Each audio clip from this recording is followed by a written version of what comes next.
Okay, now I'm recording. Great. Zoom gave me a warning for the first time with the option to leave the meeting. That's new. Weird. I mean, by all means, you can leave the meeting. This is being recorded. What? I am gone. With Never that, speak to my child again. I do need to see a manager. I am Maddie. I am drinking whiskey tonight. Hey, me too. I'm Aaron. I'm not Maddie though. I'm Aaron. I'm also drinking whiskey tonight, hot toddy style. And I guess I'm Maddie's friend Brianna, and I am also drinking whiskey because apparently it's a whiskey night. Yay! Yep, we have a special guest tonight joining us. This is one of my college roommates. I'm no longer in college. It's been a depressingly long time since we were in college together. It's a decade. We just figured this out. It's been like a decade. It's been a decade. We don't like thinking about that. It causes trauma. But occasionally throughout this very long series of recorded videos, you'll probably see a few of my college roommates pop in and out who have all also seen Supernat. So you're gonna probably get a little more of like the feels this week, because Brianna is as emotionally devastated by these episodes as I am on a rewatch. So with that, we have our whiskey, we have our plaid, and Aaron, you want to take it away with a little recap of season 1, episode 8, Bugs? Sure. Or as I was calling it, poltergeist, but it's bugs. It's so not inaccurate. No. We get a cold open. There's a construction worker who they're working on a ritzy new development called Oasis Springs. In Oklahoma. In Oklahoma, yeah. I have a lot of feelings about that, so I want to make it clear. Go on. We need to make it clear this is Oklahoma. Oklahoma, yeah. Because they don't. Apparently do they have oil there? I mean, maybe there's call for ritzy developments and, Well, they have established trees. I don't know. Yeah, that's my problem is the established trees, but I feel like we can get into that later, so please go on. I did make note of that. Like, that's not, okay. Right? Not that I've been to Thank Oklahoma. you. What do I know? But. I'm chalking it up to the name. It's called Oasis Springs. It's the one place in Oklahoma that actually has trees. Okay, but then you'd have 10 trees, not an entire forest with moss on the ground and little shrubs. And no, I call bullshit. So that's fair. Yeah, that's fair. So, one of these two construction workers that we meet falls down what can only be described as a bug hole and dies down there. The boys then investigate. Apparently, the death is attributed to Creutzfeldt Jakob, which is never addressed again. Yeah. So I'm sort of confused as to why that had to happen, but so that was a big time for that, though. Well, that time period. But it's in no way relevant. No, but between 2004 and 2011, that was big. The cow industry was hurting. Yeah, I mean, maybe it was just a matter of we need something to throw some plausibility, some plausible explanation for this that isn't the bugs are coming. Yeah, we need Sam to give a technical science explanation for why this is wrong, and so here you go. Right, and there were not as many procedural cop shows at the time. So they could get away with people not knowing that it's perfectly legitimate to mark cause of death unknown. Right. Yeah. People assumed you needed a cause of death. Yeah. The doctor the coroner took a look at him and said, Creutzfeldt Jakob, I'm going on break. That was what happened, apparently. So, but very quick onset, not a thing. So maybe it's suspicious. So they crash an open house, get mistaken for gay about 17 times in 2 minutes, which I assume we're going to talk about. Oh, yeah. We're going to talk about. Tonight is the inaugural Dean queer coding segment. Excellent. Excellent. They meet the developer, Larry, I think his name was, and his kid, Matthew, who's real into bugs. Which is apparently more embarrassing to potential like customers of your development than just publicly reaming out your kid, because he gets after him for trying to scare the head of sales with a tarantula. So they're doing some investigation. They find out another bug-related death has already happened. Sam definitely identifies with Matthew and his daddy issues. So he's reluctant to admit that Matthew might be behind all of these, tangentially bug-related deaths. Meanwhile, sales lady gets spider attacked in the shower, which I loved because it looks like, sidebar, but do you guys remember those like Orkin commercials that came out like 10 years ago? Oh my God, yes. Yeah, they were like, it was like a, I don't know, like a feminine hygiene commercial or something, and then a bug would crawl across the screen, and then the Orkin man would show up and spritz it. Yeah, they were terrifying, and I hated it. I got caught by one once while I was house sitting for my mom. I saw this cockroach crawl across my TV screen about how to coronary. Yeah, it was just a Orkin commercial. Anyway, I've never seen this. I'm traumatized just hearing. It was like an advert. You know when they have like pop-up ads in the corner of things? It was like that. So a bug would start crawling across the. Yeah, gross. Not good. Yeah, they were awful. But anyway, that's what the spiders looked like in this. It was like, oh, they borrowed the Orkin CGI spiders. Oh, nice. Yep. Yeah, we did notice that they had like absolutely none of their budget for real like live bugs. What did we decide they spent their budget on? I remember. But yeah, they clearly allocated 0% of their budget to real looking bugs. Yeah. Yeah. Also, there is some bad driving, like green screen in the background. Excellent. This episode. I didn't even catch that. Yeah. Yeah, they're to the point where so they break into sales lady Linda's house to investigate the death. They pick up a towel and there's bugs in it, and it's so very clearly rubber spiders. Right? Like straight up 99-cent store fucking rubber spiders. To the point where I was like, are those supposed to be fake? Is that part of the narrative, or was this just terribly done? That one. The second one. Yeah, I think it's the second one. So they confront Matthew, and he's like, no, I got nothing to do with this, but I have noticed bugs have been congregating, and I don't know why. So they go digging in a wormhole and find a human skull. And instead, so all these remains they find, instead of calling the police, they take them over to the local community college. Yeah. Like you do. Yeah. Just a little like cover our own asses. If you find human remains, contact the authorities. Do not take them from the scene. Contact Do not grab a random skull, put it in a box, and carry it away. Yeah. Like, don't do that. Yeah, don't huck assorted bones in a cardboard box and bring them to the community college. Some underpaid like adjunct is going to send you right out of there. Yeah. The professor estimates, based on, he dated them somehow to about 160 years old, estimates they may be Native American, does not know that there were specific tribes in the area at that point, so suggests they go talk to some actual Native Americans to find out what, any local legends, etc. So they go to the reservation, and we know they go to the local reservation because the next scene is backed by flutes, and there's trash on gravel roads and stray dogs running around. So that's how you know. Yeah. Yeah.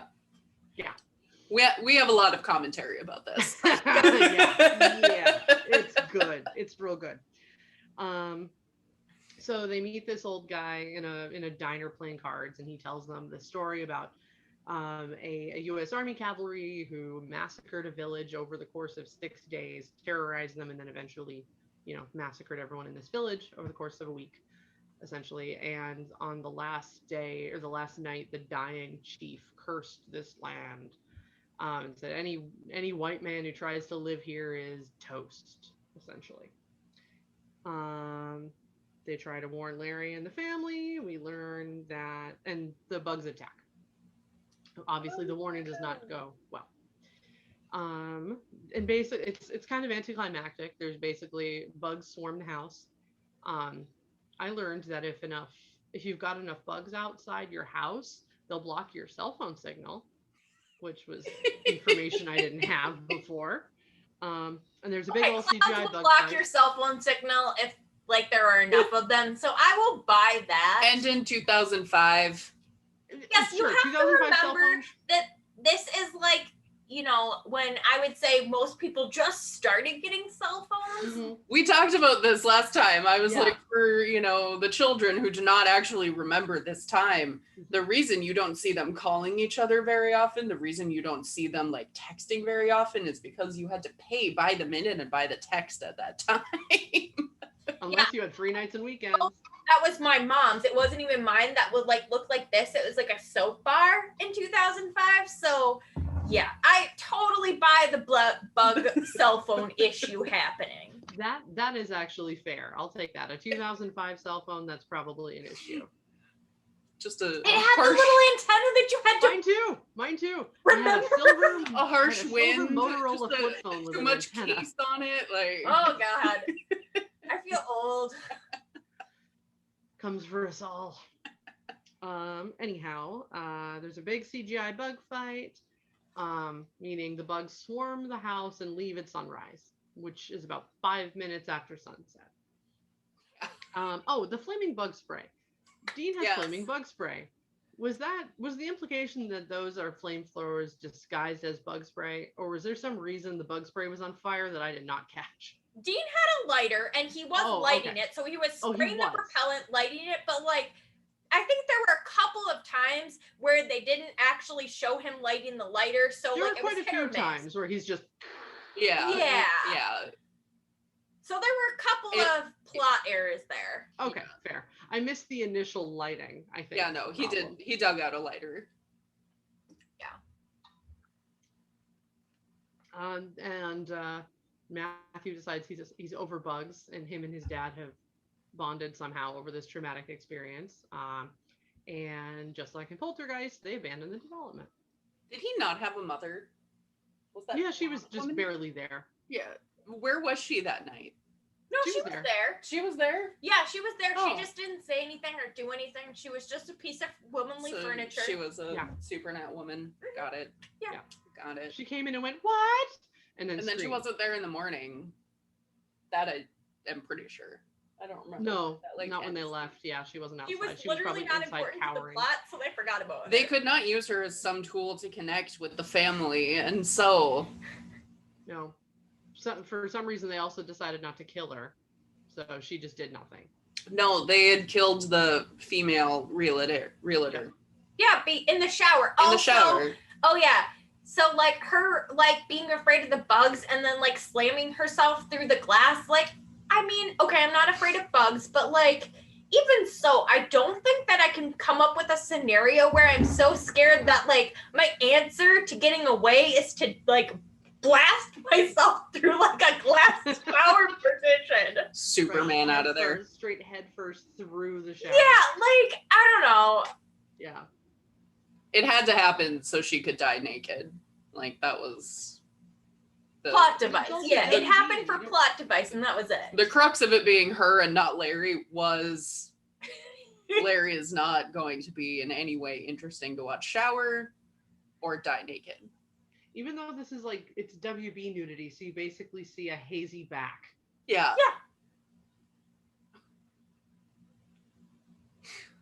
Oh, good. So yeah, that's essentially it. Yep. Yep. That's about it. So It's not Oh, good. Before we get started discussing things, what is like on a scale of 1 to 10, where would you rate the episode?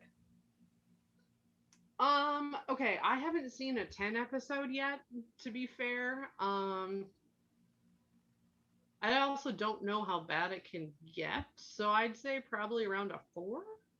Okay, interesting. It's pretty bad. It's pretty bad, but it's also not like painful to watch. It's just like, okay, this is all right, fine. Like, yeah, I think I think I've mentioned this in the past. Like, this gets constantly roasted as like one of the worst episodes, and it is. It's not a good episode. It definitely is. A lot of the earlier episodes didn't age well. This one in particular does not age well, because by today's standard, we talked a lot about this. Like, really, you actually went like cursed grounds, and you went with a Native American curse to like just really make it even worse. But then we're like, okay, 2005, like it was pretty ballsy for them to be like, Andrew fucking Jackson was relocating Native Americans, and they savagely like attacked and raped our people. Like, okay, like props for telling it like it is. Props for doing the 5 minutes of Googling to be like, oh, you actually named the tribe as correctly as we do in the US. You've identified the correct region, though as far as I could tell, that was where they were forced to relocate to. Sure. So like, yeah, I think that's the case. I don't know which specific tribes, but yeah, I know there's yeah, I think you're correct on that front. and then I have a note here about 2020 and how great it was that Oklahoma, like the western half of the state, is all tribal land now. Oh yeah, I forgot about that. Yay! Clearly that was far after, but it's still also, the sin of using like native trauma as entertainment. Essentially, one mm. grizzled old guy to be like, when my grandfather's grandfather told him, and it's yeah, and I have mixed feelings about that, because on the one hand, like oral tradition is a thing. And it's very important that we recognize that as an actual history. So again, like props for doing that, because it is a thing that we're not really taught to value in our traditional US and any Western school structure. But it also comes off as really like culturally insensitive. Because even though Sam makes a nod and calls it an oral history, like it doesn't explain like why is this actually relevant? Why is this important? Why are you choosing to go to this source versus, some random government write up about how great the general was who well, and native characters play no part in the narrative whatsoever, other than being massacred and then telling more white people about the massacre. So it's it's set dressing. So it's one of those things where it's like, at least you tried a little. Right. And it's certainly not the most egregious example of this I've ever seen. Like, it could have been worse, which I guess is a low bar to clear, or damning with faint praise, or an upsettingly low bar to clear. Yeah. It's like the Bechdel test with, are there female characters who talk to each other about things that aren't men? Right. Like, no, this is a baseline. This is not a win. Right. Like, there's a minimum. Yeah. But yeah, so we'll go through the only extended context is that I have is about how consistently ripped on this episode is. Because it's something that is so easy to point to and people are just disgusted by it. Some roots. They flip a coin about who's gonna go down in the hole, and that just it really upsetted Maddie. Yeah, I have a note like literally what the fuck, because basically from here on out it's all rock paper scissors, and so I have theories about this, but since we haven't seen rock paper scissors, I don't know if I should go into them. I feel like you should anyway. I think I should. Yeah. Okay. So basically, Dean always loses rock, paper, scissors. And I think most people feel that he does it intentionally because he would rather put himself in danger, but there's posturing, there's sibling, blah, blah, blah. And I think that the reason the coin flip comes out here is because Dean really doesn't want to go in the hole. He's like, you know what? I'm good. Well, and I think that's why he like talks Sam up like, oh, are you a chicken Yeah, type of thing? yeah, he like heckles him into going down. He's like, well, I'll flip a coin. Sam's like, fuck you. Fuck you. But yeah. And then this is the first of several times that Sam and Dean are mistaken as a couple, which I think segues into the queer coding section. Let the queer coding begin. As far as I am concerned, maybe other people feel that it happens earlier, but I feel like this is where it really started becoming more obvious, at least, because it starts really early. Dean mentions, wasn't this on Oprah? And Sam immediately was like, you watch Oprah? you watch Oprah? Mhm. Yeah. And Dean kind of like, you know, just looks aside, doesn't really answer, doesn't Acknowledge it. doesn't yeah. acknowledge it, is just like, oh, that was not something I should have said, apparently. And again, I am putting this in like 2005 context. Today, I don't think anyone would like bat an eye, regardless of who said they watched Oprah or Rachel Ray, whatever, like daytime talk show. But in that time period, I can see it being like, since a man watching Oprah. Yeah, well, and specifically Dean, who like portrays himself as a manly man, versus I feel like if Sam had said it, Dean Mhm. wouldn't have. Well, he might have heckled Oh, him, yeah. but it wouldn't have surprised Dean per se, because Sam is much more like portrays himself as like an emotionally into man. Yeah. Yeah. I don't know. See, that's interesting because to me, that particular moment at least read more as like more of a generic, like sort of heckle of his masculinity or a challenge to his masculinity, more so than specifically queer coding. But the response that you mentioned is interesting. I think it's less the comment and more the like the little silent moment afterwards. Yeah. And I think those responses are how Dean responds to a lot of these kinds of things. We haven't reached this episode yet, but there is an episode where they're mistaken as antiquers, and the person mentions that, oh, you just like look the type, and Dean is very like hyper focused on this appearance of, what do you mean that we look the type? And it comes up like 3 or 4 times throughout the episode where he like postures differently or says something differently, like as a response to that. And so yeah, like again, it's clearly not a big deal that Dean watches Oprah. Sam is just giving him shit. Dean definitely would have given Sam more shit because like it's sibling heckling, but Dean kind of, you know, glancing down like he said something shameful. Like that's where I start being like, I think there's more to this personally.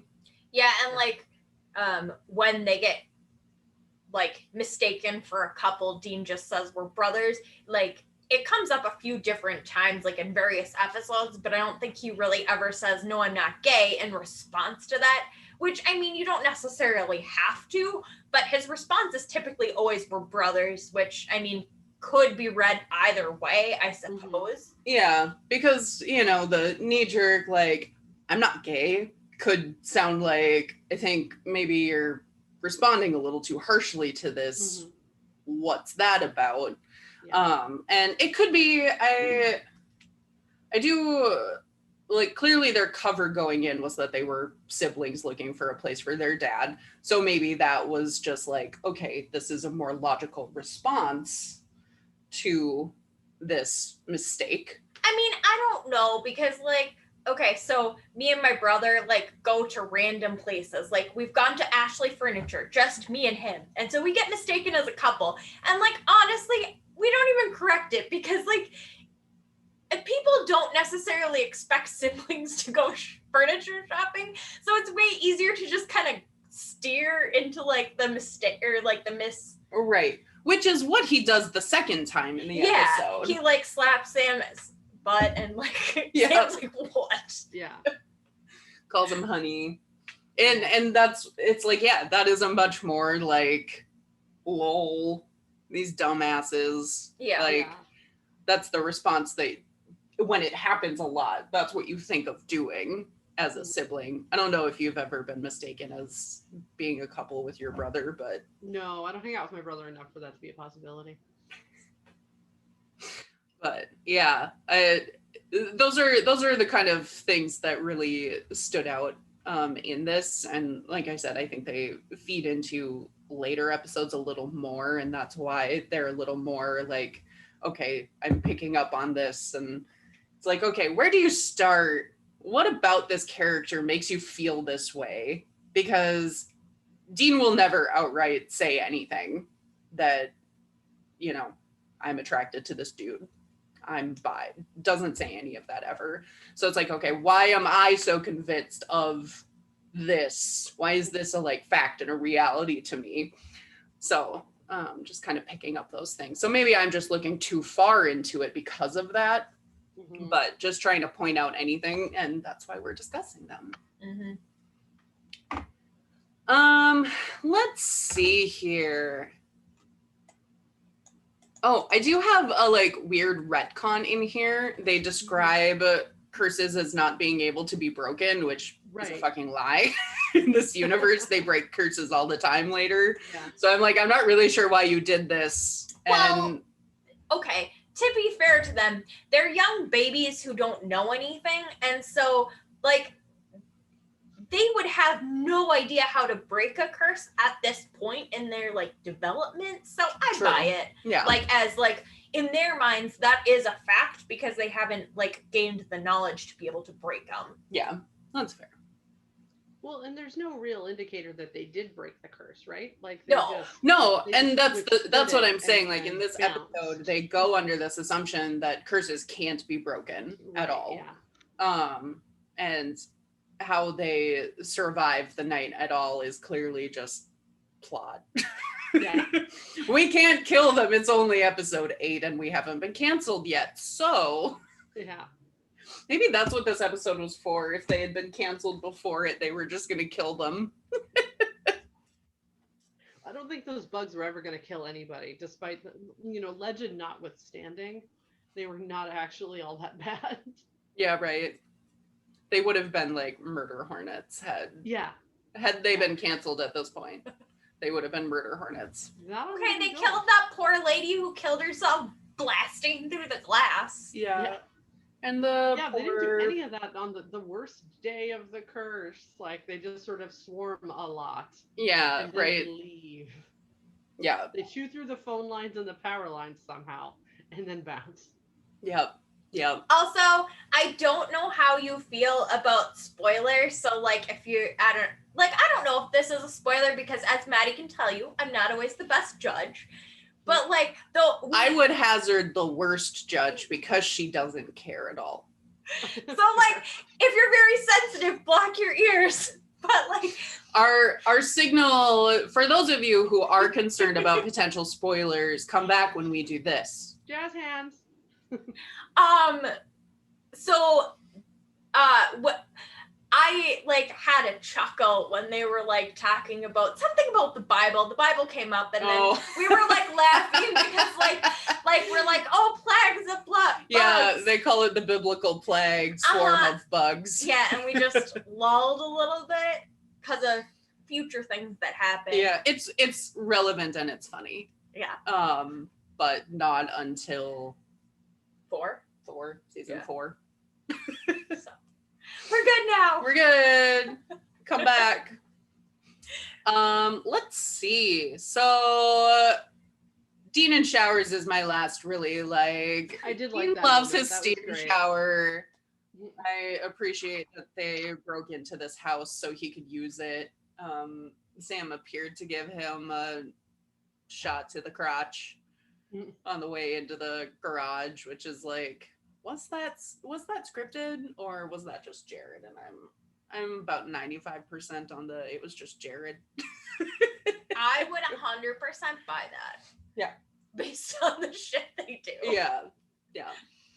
They're not professional people. So then I think the, glaring neon sign of themes here, daddy issues. God, We've yes. come back to it. And by we've come back to it, I mean we never left. Yeah, it never stopped being a thing. So I'm not gonna go on a huge John Winchester rant during Bugs. I'm saving that for home. So like stick around for the next little blip here because I have words about John Winchester.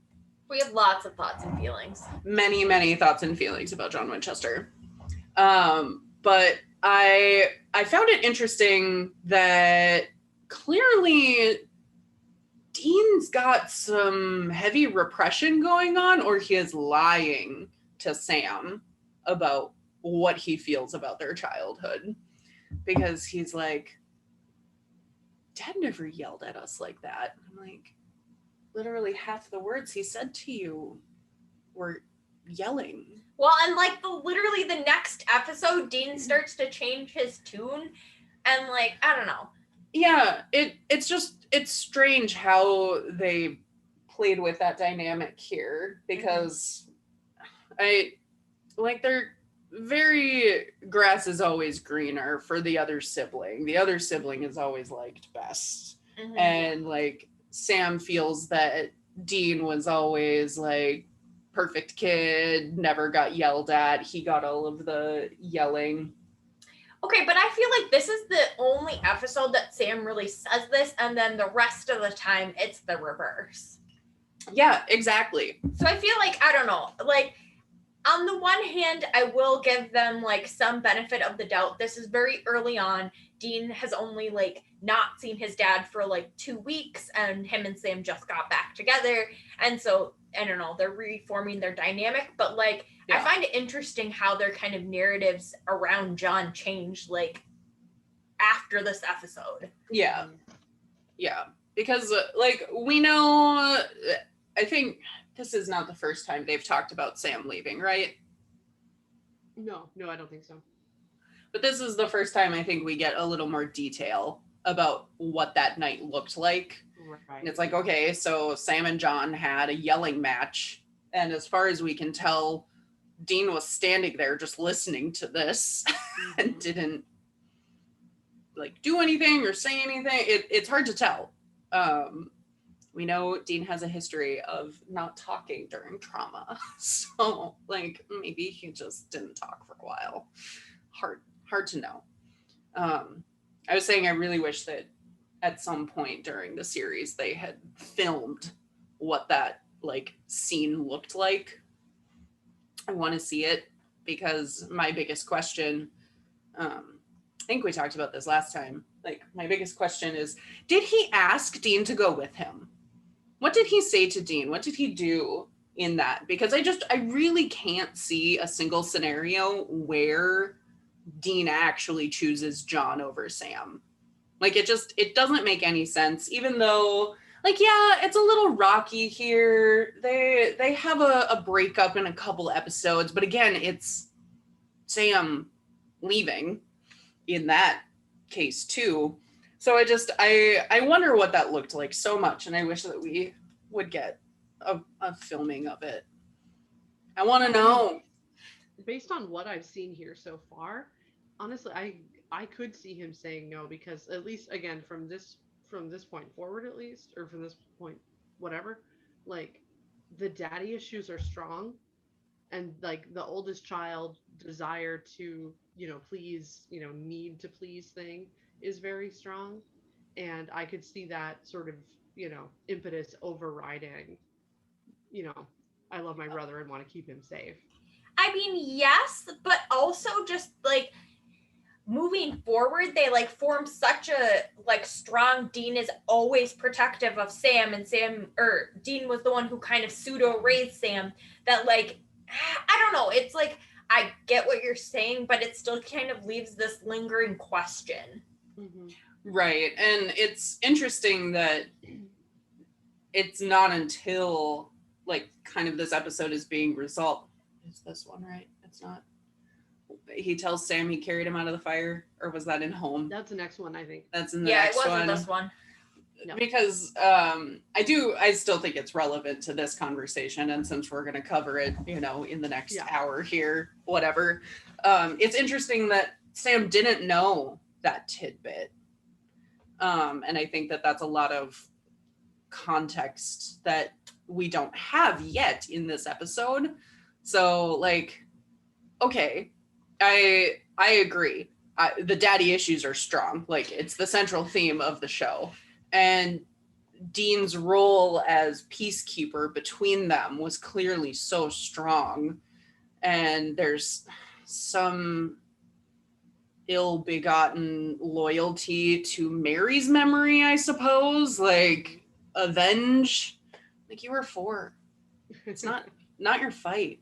No. Like, come on. But I mean, if you think about all of the, the sort of Matthew in this episode, Matthew as sort of the proxy for their own, like, for Sam's struggles with his dad, as they're walking through the woods, Sam's like, well, it's going to get better. You're going to go to college in 2 years. It's going to be fine.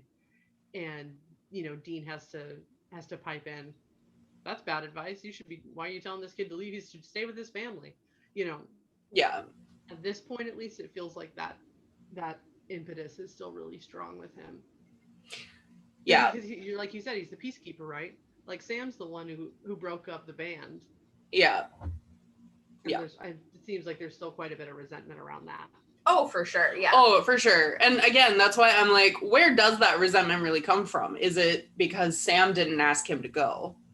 That's why I'm like, I feel like I really need to know what this is to really read these early episodes correctly, because I don't, like, we talked about this. We don't buy for a second that John Winchester actually went to Stanford to make sure that Sam was doing okay. We 100% think that was Dean. Yeah. And maybe yes, at most we're like, John was passed out in the car while Dean drove there.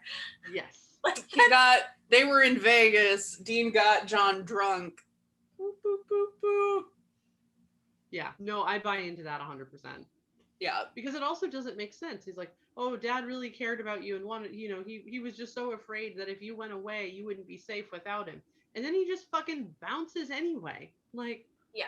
Well, yeah, he leaves them alone so often. It's why I've mentioned the John Winchester Journal nonsense where they try to retcon some of this. And I'm like, no adult leaves a 12-year-old in charge for an extended period of time if they're already bouncing around an entire country to try and prevent them from being attacked by monsters. Like, none of this adds up. Like, okay, so you can't stay in Lawrence, apparently, because you keep getting attacked by monsters.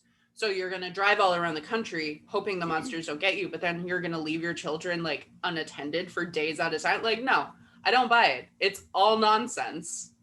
None of it makes sense. Even in, like, our peak sort of, like, era of latchkey children that I think we all kind of grew up during, like, that still wouldn't have been a thing. Right. No. Like, I have a dad who responds very badly when he is afraid for people he cares about. I've never been hit by my father, just like asterisk.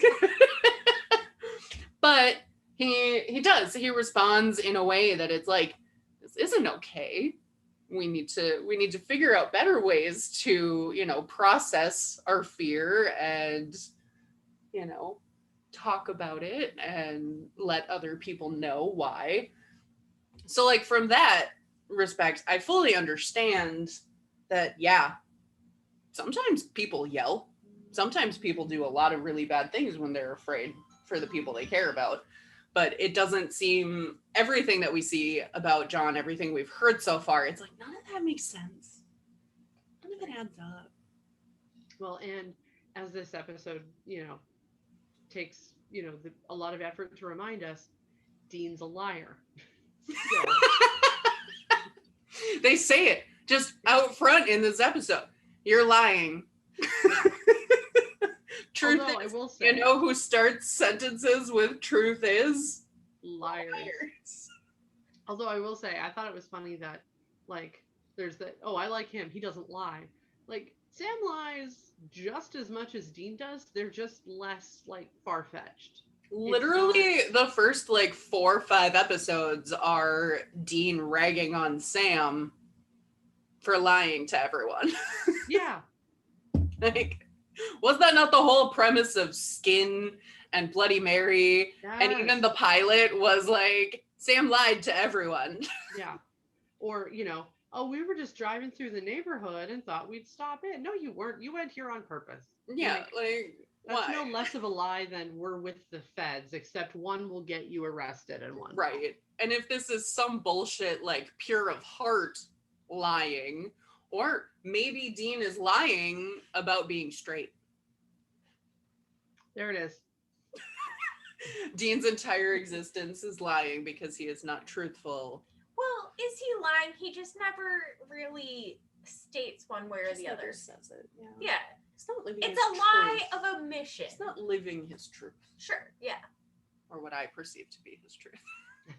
You've decided just to be. I have decided this is Dean's truth, which, I mean, it's a fictional character. That's what we are intended to do. Yep. Right? Right? That's how that works. Uh-huh. I'm on board. The author is dead, etc. And we talked about this a fair amount in the first few episodes, but like there's also still that theme of like childhood trauma and different experiences of that same trauma. Like that's still sort of interesting. If we assume again that Dean is not lying, that he truly didn't remember dad yelling or what have you. That is what he's lying about. It's actually how shitty John was. Right. I mean, I think he remembers. I think he's like, he literally just saw his dad like fairly recently in his memory. And so he's still kind of drinking the John Winchester Kool-Aid. And so I think he's still trying to protect John. And like, he needs to get further out from his last interaction before he can kind of like admit, yeah, this was a shitty situation I was in. Yeah. I think there's also a lot of optimism that Sam will like rejoin the band. I Yeah. was just about to say that. Yeah. If he smooths over the edges and kind of paints a better picture, maybe. Right. Because just like he and Sam hadn't interacted in several years, like Sam and John haven't interacted, he's like, maybe it'll be okay. Yeah. Maybe we'll all be a family again. Just be a family. Nope. I did also enjoy the Marilyn Munster analogy. Yeah. For Sam. Right. I thought that was pretty good. Because like, yeah, we talked about that early on too, that like he still has youngest child syndrome and Dean has oldest child syndrome. The only difference is what's normal for this family is credit card scams and monster hunting. And he just wanting to be a normal kid is the rebellious thing. Right. Yeah. Yeah. I also just I think we've talked about this before, but maybe it was just us talking and not in this. But Dean's mentality coming from it as both like a parent to Sam, the like mediator between Sam and John, but also like basically a child of divorce because of that. Oh yeah. Because Sam leaving really like changes how he's interacting between the two. Again, we don't get to see this, but in a later episode, I think we really the way he talks about it in this definitely, because you know, one of the things, anyone of our non-existent viewers, if you ever get divorced, one of the like first things that you need to know about it, don't talk shit about the other parent. It is so bad for the kid. Face this. Do you want this? Don't fucking do that. Absolutely do not. It's so unfortunate. It's terrible. It's just bad policy. Like, we all love shit talking our exes, but that's why we have friends. Don't do it to your kids. Yes, do that to your children. Like, just your kids don't need to have a hear right that. to know the truth. Like, no, it's No. their right to not know that their parents are fallible adults. Well, right, because kids internalize that, Oh, 100%. and they like the thought process tends to be like, oh, daddy's bad, does that make me bad? Yeah. Because they're part daddy. Dad's part of them. Like, or mommy says daddy's bad, but daddy's so nice to me, I must be wrong. Like, right. Yeah. It just don't do it. Swear those things yet. And just like cycling it back, I think we see a lot of that here in Dean, because okay, John is a part of them. They're a part of John. Like, hearing just constant negative from Sam does not help anything in the situation. And likewise, like for Sam, it's not helpful to hear his parent figure talking only positively about their shitty ass dad. Right. Because they need to acknowledge each other's truths and their experiences. Your thoughts and feelings are valid, but they're never going to say that. No. They need to listen to Oprah together. Oprah could have helped them a lot. Or she might not have. Maybe that's why Dean can't talk about emotions, because it's too much like he's talking about Oprah. I was gonna say, I started listening to the Maintenance Phase podcast, and it feels like Oprah has an unintentional cameo every other episode for all of the like terrible shit that she has advertently or inadvertently leashed onto the world. Yeah. Like, it's bad. It's real bad. Like, and they haven't even talked about anti-vaxxers yet. So I'm sure we're going to hear about Jenny McCarthy too. Freaking Jenny McCarthy. Yeah. Oprah gave her a platform. Dr. Oz, Dr. Phil. It's bad news. Yeah. I remember. Here's the thing. I wish. So, Million Little Pieces. Oh, yeah. Mm-hmm. Million Little Pieces, when that came out. She was just enamored. Oprah Book Club. Yep. Brought the author on. And then when it came out that it was in fact a memoir, which is a personal retelling of how they experience something, it is not something that is always 100% factual. Fucking ripped him apart. Just tore him apart. Brought him back and was like, you've made me feel ridiculous. All of my fans feel ridiculous. You've lied to all of us. And it's just like, do that to these shitty people that you right. like, do that to fucking Dr. Phil. Like, why is it okay because this person is, I don't really remember his story actually, if he was a drug addict who had been in recovery. Drugs, if I remember right. I don't think he was in jail, if I'm remembering correctly. Apologies. I don't remember. I didn't read it. But I remember it being a huge scandal when it came out that someone's suicide wasn't in fact the way it went in the book or whatever. And I'm like, why do you care so much about this detail? Regardless of the, like, you know, little check boxes of trauma, like, it's still trauma. The author still experienced this and is talking about this in a way, like, how they processed it. Like, I don't get it. Whatever. Yeah. like, and I also don't know enough about it to know the degree to which most of that stuff was fabricated or not fabricated. Yeah, what I remember, but again, I didn't read it, and this is all just like kind of a blur, but what I remember it being was the author had written as if they found this person after it happened, and that was like the big thing. And then it came out that other details weren't necessarily the way he had written them. Not inaccurate. This person did die, and it was someone that he knew and cared about. Like, it just... Okay, but like, all I can think about in this, like, is just, like, witness testimony is so inaccurate. Like, human recall is just so fallible. So it's like, yeah, it doesn't even mean that, like, somebody was intentionally lying about something. It's like they could have just misremembered it because it was very traumatic. right. Well, exactly. That's what I'm getting at. Yeah. Like, this person suffered a trauma, and why are you being so shitty about how they've expressed that trauma. Like, but to again circle it back to your point, you didn't call back Jenny McCarthy and be like, here's this mountain of research. Right. Why? There's a little death count out there. Like, hey, Yeah. remember when polio wasn't a thing anymore? And now it is again. Remember that?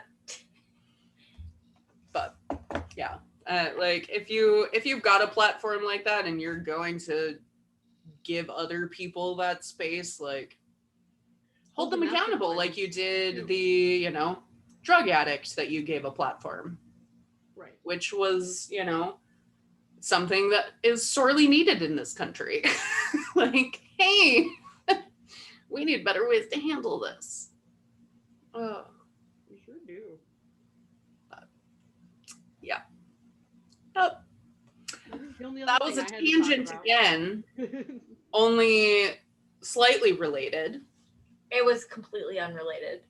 I don't know where we started, but We started with talking about how Dean may be misremembering things. oh, okay. And Oprah. Sure. Sure. Dean watches And Oprah. by definition of a tangent, it only needs to connect at one point. Yes. Brianna's dying. Brianna was a math major. I mean, I'm just taking your word for it because I was an English major. I don't remember any of that shit. Do you know the definition of a tangent? Yeah, I probably did at one point. It's Okay. been a decade. None of us know the official definition of a tangent, so we're going with what I said. It only needed to connect at one point. Works for me. I mean, I think that's not inaccurate. It's close enough. Yeah. It touches the main thing that's the Yeah, I think it touches at one point. it touches. Yep. It's Yep. tangent. I'm sorry, math major. You're dead to me.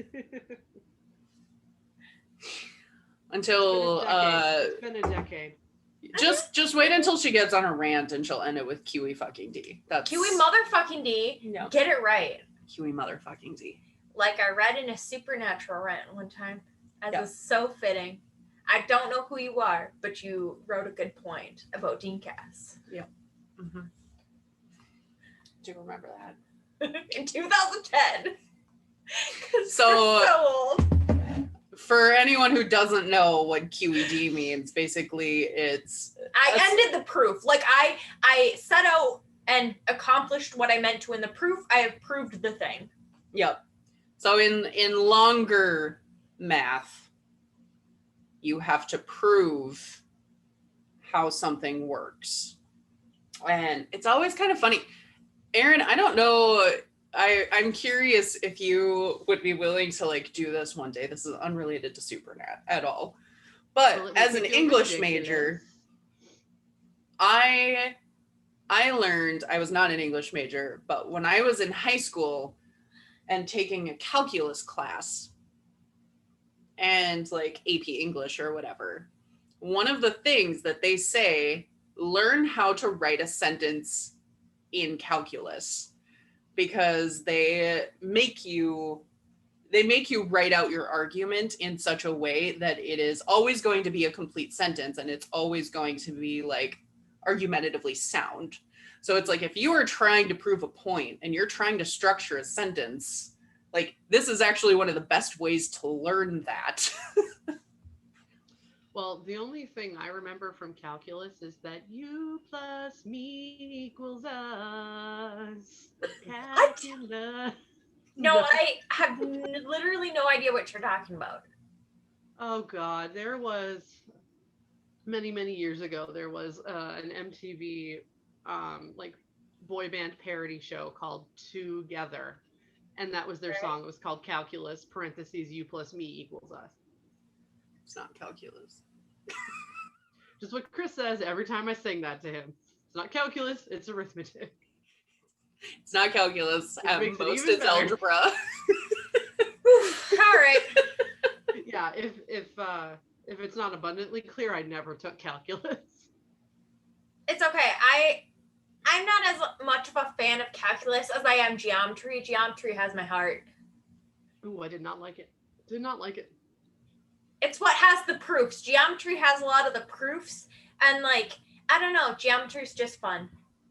Alternate universes, but not Okay, really. But here's like, here's my problem. My problem is that there is a geometry out there that says parallel lines cross, and I don't appreciate that. Non-Euclidean. No, I mean sure. I mean probably. So I we had a geometry teacher and an algebra teacher at my high school.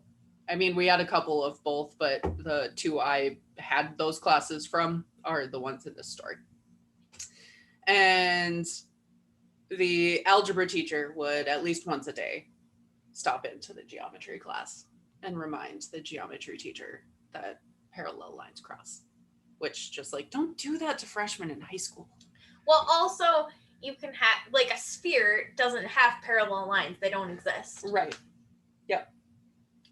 Unless they go the other way, like the globe. No, they just don't exist. We have parallels. And No, why is it called a parallel then? it's an arc. It has to go through the center of the sphere. We call them Arcs. parallels. Arcs. They're arcs. If you look at a globe, They're arcs. you will notice They're not parallel lines. there are parallels. I'm sorry. We've gone on a major tangent, and I feel like we should get back. Yeah, I'm not sure this one even qualifies as a tangent anymore. No, none of this is a tangent. This is just straight up off the rails.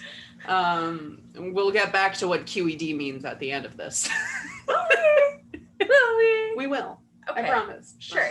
I don't Sure. know. The only other thing I had to talk about was my X-Files moment, which I do actually have for this episode. I don't for the next one. All right. Nice. Yes. Let's Arcadia. get no. Finish what QED means. Oh, That was it. It means you like proved what you set out to prove. Oh, I thought in Latin it just I meant, don't remember what it means in Latin, Oh, but thought it you would means I remember finished the Latin. proof. Yeah. No, it's something. It's It's something plurum or that's something. It's something that starts. Are you thinking e pluribus unum? No, yeah, I don't know. I don't remember. I'm sorry. Anyway. I used to know. Q, E, and D are the first letters of 3 Latin words that basically mean it is proved. Yes. It's been a decade, okay? I used to know what it meant. A decade is a long time. The half-life of that knowledge was shot. And it has been murdered. I think When the it- half-life of most of the things I learned in college was Like a about year. 14 and a half minutes. And that was 13 years ago. Yeah, right? Like, what is Yeah, I'm pushing a decade and a half. It's good shit. I don't like I any don't of feel that. I don't feel decrepit in the slightest. You say, having taken a sick day today. Yeah, because I tummy hurt in the morning. It's like I just don't wanna. Yeah. Anyway, X-Files. Arcadia. So yeah, there's an episode called Arcadia where Mulder and Scully go undercover as a married Are you going to couple. start giving us, like, seasons? Ah shit! I was going to and then I didn't. I think it's like season 4 or 5. I'll look it 4 or up. 5. So what is happening here, every single episode of Supernet reminds Aaron Season of 6. something. Oh. 6? Yep, season 6. And because pretty much all of them are an X-Files episode, but X-Files did it better, I wanted context of how far into the show the episode that was better was. Yes, that's right. Because even though a lot of these earlier season episodes were either written or directed by someone from X-Files. Yeah, Kim Manners executive produced this one. Yep. I like mentally need that context because it's like, okay, do I doubt at all that this episode of X-Files was better? Not really, but I am curious how far into the show it was because comparing, the first 8 episodes of the series to something from season 6, it's like, Yeah. okay. Well, maybe But- they'll have their, equivalent, be the Supernaut equivalent of Fluke Man in season like 5, and then I can be like, that's from season 1. Yeah. Also, I love him. I have him in my bathroom. I love Fluke Man so much. Which one? Fluke Man. Season 1, it was exactly what it sounds like, a giant man who is also a fluke. and lives in the Fluke? sewer. A fluke, like a tapewormy type thing. Oh, He okay. got suckers on his face. And he's Okay, big and gross. Sorry. I mentioned this earlier. Aaron's sound is a little like off tonight, and I don't know Oh, if am I it's still because quiet? it's because we're sitting farther away and my AC is on, but it's harder for me to hear you tonight still. Oh, oops, sorry. Good thing I never say anything worthwhile. Not true at all. But yeah, Fluke Man. He's a big man who's a fluke and lives in the sewer and bites people, and he's great. All right. That's sure. pretty much all of season 7, so you have that to look Excellent. forward to. Every I episode of deleted season 7 7 is just from my going to be brain. me going Fluke Man. Yes, I have a drawing of him with a flower crown in my bathroom to unnerve people who go in there to pee. Yeah, Arcadia. So yeah, that's the one that this reminded me of. It's basically Mulder and Scully go undercover as husband and wife to examine and aid a series of sort of mysterious deaths in a gated community. And it's adorable because it's full of like Mulder calling Scully honey and like telling her to make him a That sandwich. explains why he calls Sam honey. Probably a direct like Reference. Yeah. Yeah. We do that a lot. Yeah. And so it turns out, spoilers for anyone who gives a shit about a 30-year-old episode of a Fox show, but 30 years old. That's so yeah, or give or take, probably. Let's be real. Turns out it's an underground trash monster. So Aw, trash monster. trash monster, yeah, it's like a Tibetan, some sort of like a Tibetan like golem of some sort that's made of their trash. And so about the same level of subtlety when it comes to Cult. interrogating the suburbs as this episode maybe. Yeah. But it's a good Suburbs one. are creepy places. Yeah, they're real fucking creepy. I don't live in a suburb. I know. I used to live in one.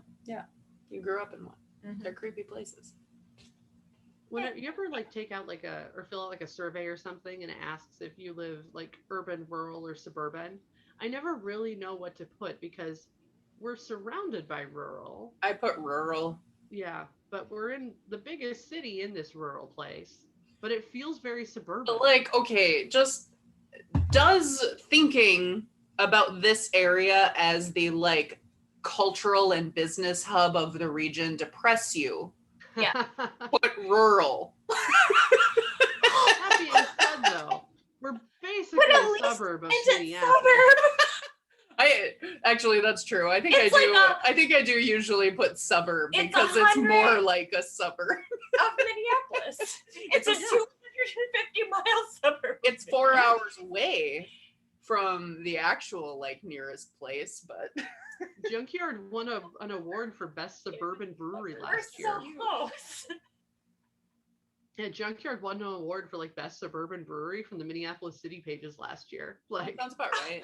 yeah, No, they do They're so well. we know it doesn't count. They're just that goddamn good. They're so good. They're so good. So good. Didn't they just come out with a new it sounded like they basically melted down sour candy into a beer. I can get down with that. I'm here for this. Aaron likes sour things. I don't. Love I it. took what was it that you got? A raspberry something or what? The first one was the more sour one. That was like guava, passion fruit, something or other. I think. Yeah. I took a sip and was like, Rachel would like that. I'm here for it. My friend Rachel like loves sour things, yeah. Excellent. so she But would like then- that. I had something that was like Beer. literally beer and orange juice. Oh, I gross. God. I don't know if the official term is redneck mimosa, but that feels right in my soul Beer mosa. to call it a redneck mimosa. I was gonna say I invented the bromosa, What or is I've that? chosen to believe I invented it. It's champagne in an energy drink. No, okay. I'm a mimosa connoisseur. You have to understand this. So this literally is like murdering my soul. Okay. So Let me- this let will me be murder your clear. soul more. Oh god. This So was the my family has a drink that we call a screwy dewey because my dad did this one day. I've had that, but yeah. Yeah. It's a thing that we make, Uh-huh. and it's Mike's Hard or Harder lemonade. Don't let her depending lie on how to you. frisky you're They feeling. prefer harder, but they will take hard if they can't find harder. It's true. It is true. So preferably Mike's harder lemonade, either the black cherry or the cranberry. Mostly black cherry. Mostly black cherry, but either will suffice. Vodka and Monster. Mm-hmm. And that is a Screwy Dewey. And recently my dad amended it for a breakfast drink where you swap out the vodka for champagne while the rest of us are drinking mimosas. It's a Bloody modified Marys. bromosa. Or, what? It's a modified bromosa. Yeah, we call it a morning dew. A Oh, morning God. dew. I love it. But Your so family is traumatizing. So here is the story. My family drinks a lot when we are at the lake on the weekends together. It starts very early, basically when we get up. But I would say one of the more horrifying things is that we use mics as a mixer because I feel like that's there's thoroughly something, appropriate. yeah, there's something wrong in that. It's like, huh? And No, I just to like really drive home how regular this is, I shouldn't tell this story. I can't tell this story. I'm sorry. I once asked for a drink and I was like, is there anything that was intended as a mixer in the cooler that I could have, like, you know, a Sunkist or something?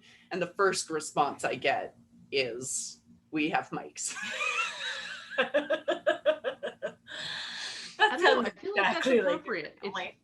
It's not that alcoholic and it's real syrupy.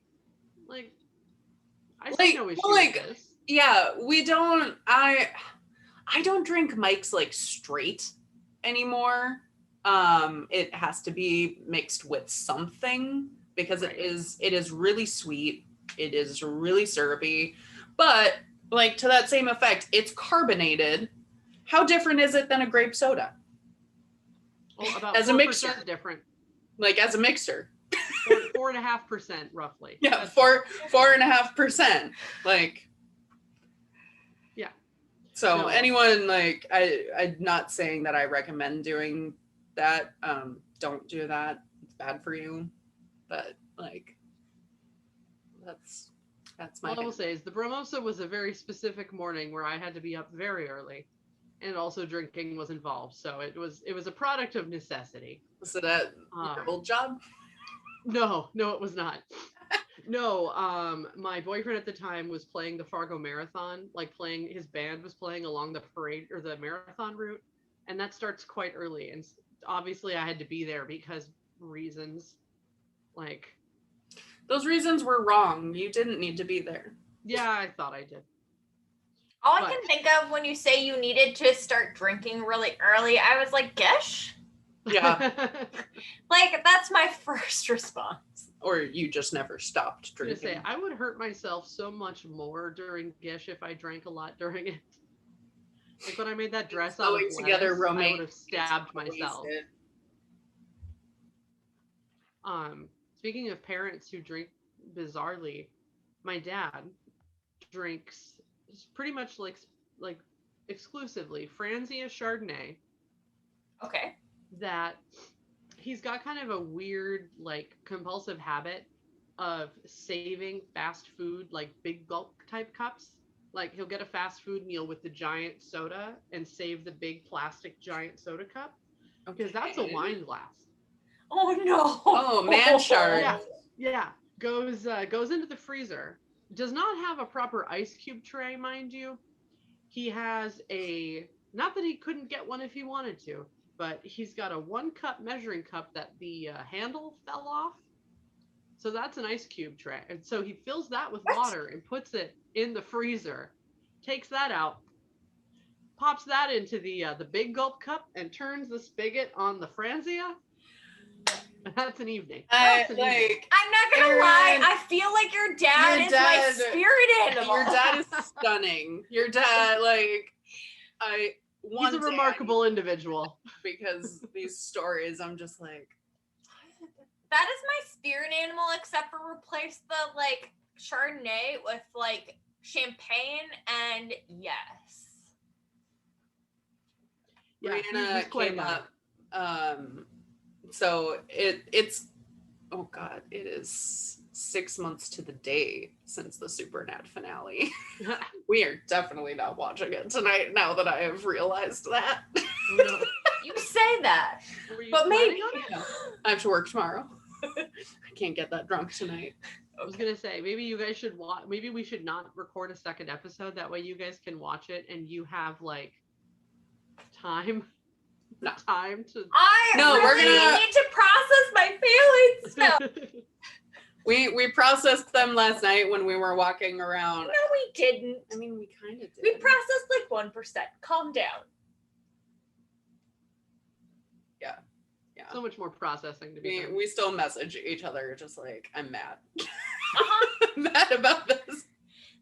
I mean, Just out of the blue, it'll come up. So, okay, this is probably the most telling that Brianna needs to process these feelings. She had a dream last.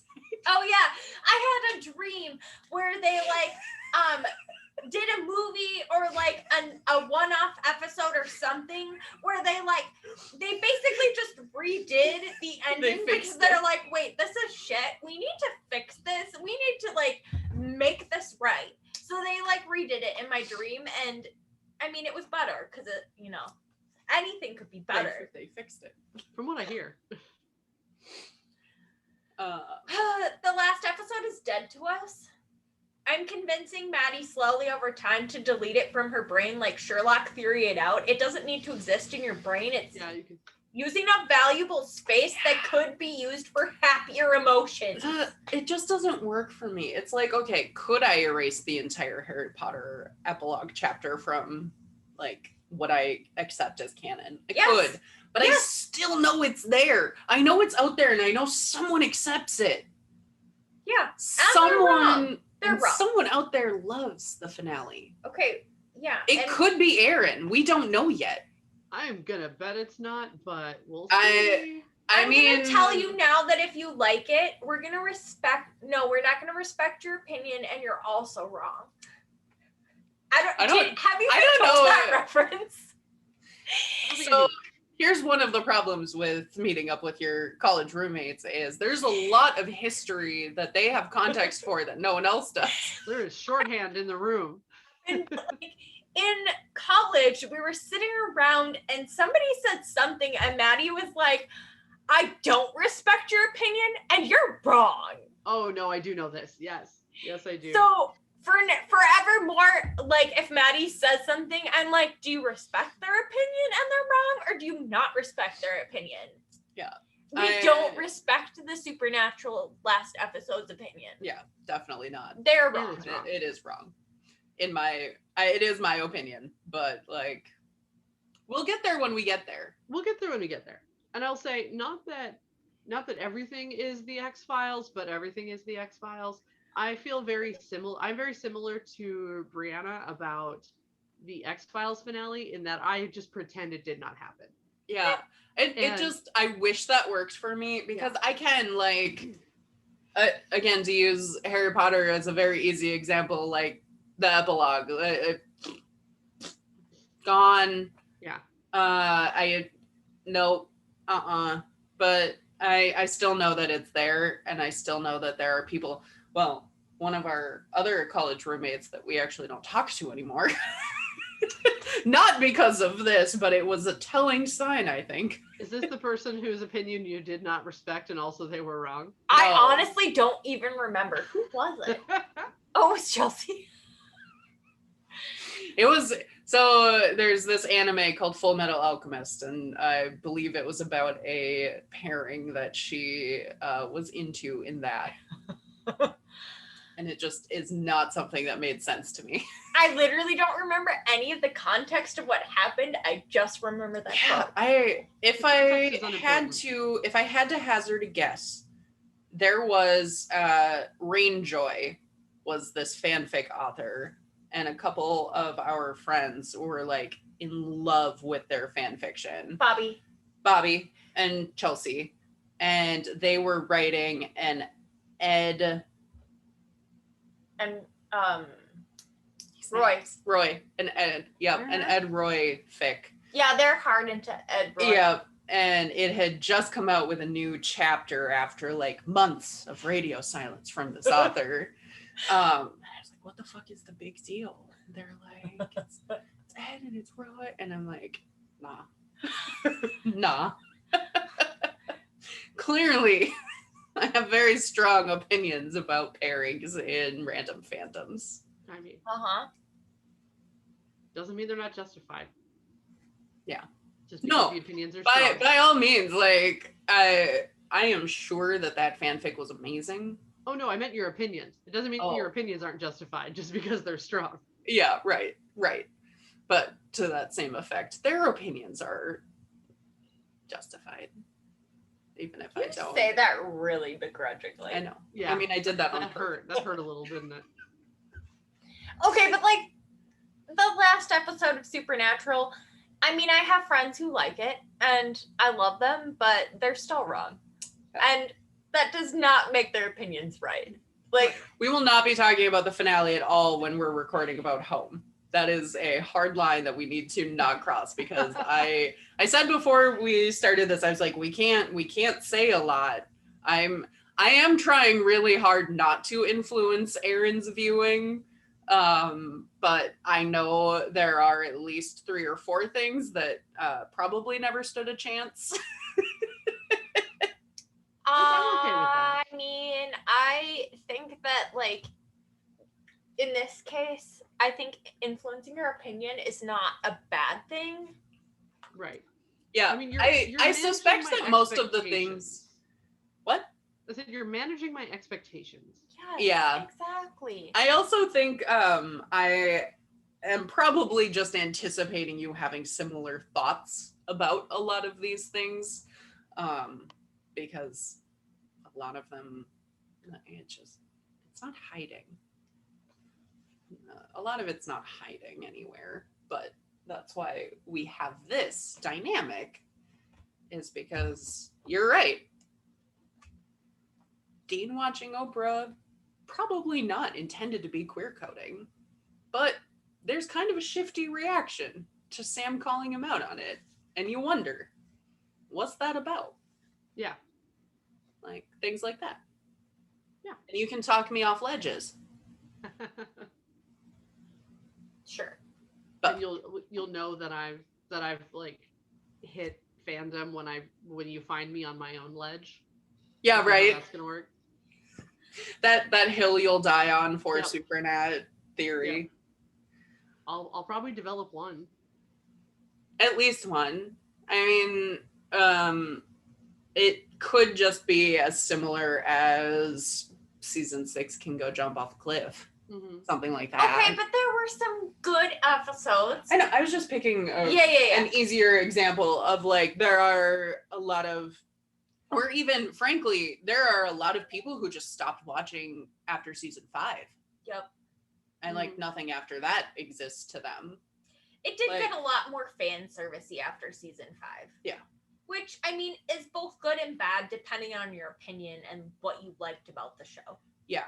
And we've talked about this a lot during this first season, like things that probably happened because they were trying to build like base audience. They weren't sure if they were going to actually have a show. Like, there's always that chance that you get canceled in the first few episodes.